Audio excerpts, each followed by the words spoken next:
તો હાલો મિત્રો, જય માતાજી અને જય રામાપીર બધાને। તો કેમ છો બધા કે બધા મજામાં જ હશો। તો આજે છું એવા ત્રણ પાનના વડના મંદિરની મુલાકાતે।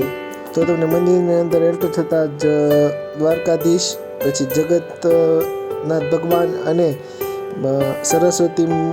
સરસ્વતી માતા, પછી કાલી માતા, બીજા ઘણા ભગવાનના દર્શન થાય છે। દત્તાત્રેય ભગવાન, બીજા ઘણા બધા ભગવાનના તમને દર્શન થાય છે।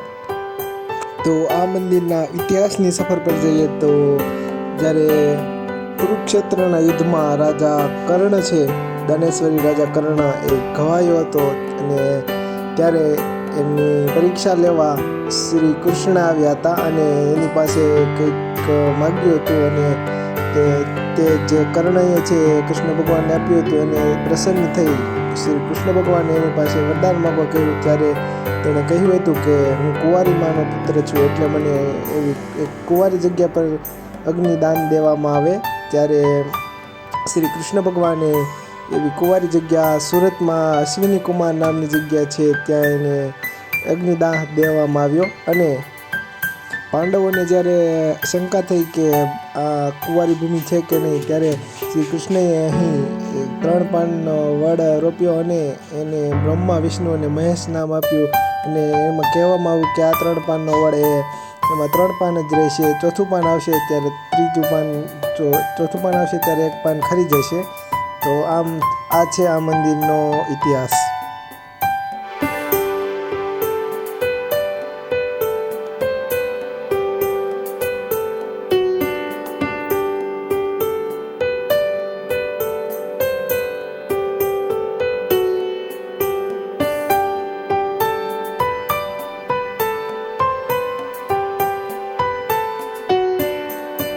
તો હવે આપણે આવી ગયા છે બાજુમાં જ એક મંદિર છે, એનું નામ વેદરાજનો ઓવારો એટલે કે વેદરાજ મહાદેવ એવું નામ કહેવામાં આવે છે। તો આપણે અત્યારે એન્ટર થઈ ગયા છીએ વેદરાજ મંદિર ની અંદર। તો આ મંદિરનો અદ્ભુત નજારો તમે જોઈ શકો છો।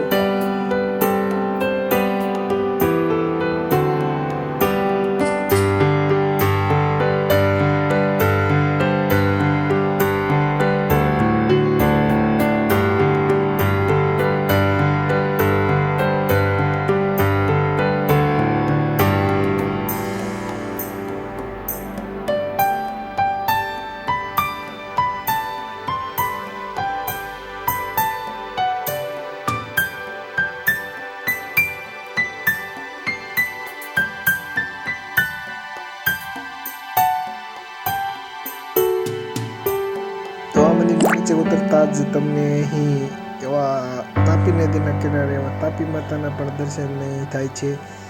તો તમે જોઈ શકો છો અહીં તાપી માતાનું પણ મંદિર આવેલું છે। જય તાપી માતા। શ્રી હનુમાન દાદા છે, પછી બાજુમાં રામ ભગવાન છે।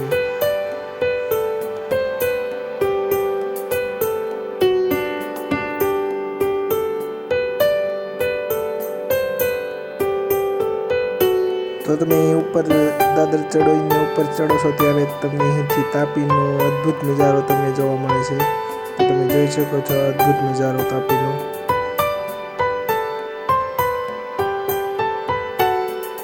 તો તમે સુરત આવો ત્યારે આ બે સ્થળ, એક ત્રણ પાનનો વડ અને વેદરાજ મહાદેવનું મંદિર છે, એ અશ્વિની કુમાર નામના સ્થળ ઉપર સ્થિત છે।